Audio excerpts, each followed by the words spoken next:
RMM টিভিতে স্বাগত। 17 বছরের বিবাহিত জীবন, সংসারে অশান্তি বলতে তেমন কিছুই নেই। তা সত্ত্বেও তাকে এমন দৃশ্য দেখতে হবে স্বপ্নেও ভাবতে পারেনি সৌদি আরবের মহিলা। কি এমন দৃশ্য দেখলেন তিনি?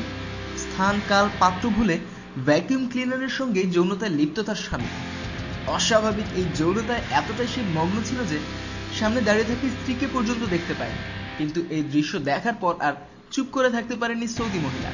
সোজা পুলিশের কাছে জানতে স্ত্রীর অভিযোগের ভিত্তিতে গ্রেপ্তার করা হয় ওই ব্যক্তিকে। আদালতে তোলা হলে মহিলার মাধ্যমে পুরো ঘটনার বিবরণ শুনে হতবাক বিচারপতিও। সৌদি আরবে অস্বাভাবিক যৌনতাকে অপরাধ হিসেবেই ধরা হয়। এর জন্য মৃত্যুদণ্ড পর্যন্ত হতে পারে। তবে সে আইনে অস্বাভাবিক যৌনতার ব্যাখ্যা হিসেবে সমকাম কিংবা পশুর সঙ্গে যৌনতাই ধরা হয়। কিন্তু ভ্যাকুয়াম ক্লিনারের সঙ্গে যৌনসঙ্গ এ কোনো ধরনের যৌন প্রবৃত্তি? এই প্রশ্নই তুলেছিলেন বিপক্ষের আইনজীবী, যার উত্তর দিতে গিয়ে এই ধরনের অপরাধকে বিরলতম আখ্যা দেন বিচারপতি। কিন্তু সৌদি আইনে এই অপরাধের কোনো উল্লেখই নেই, সে কারণে সেই শাস্তির বিধানও নেই।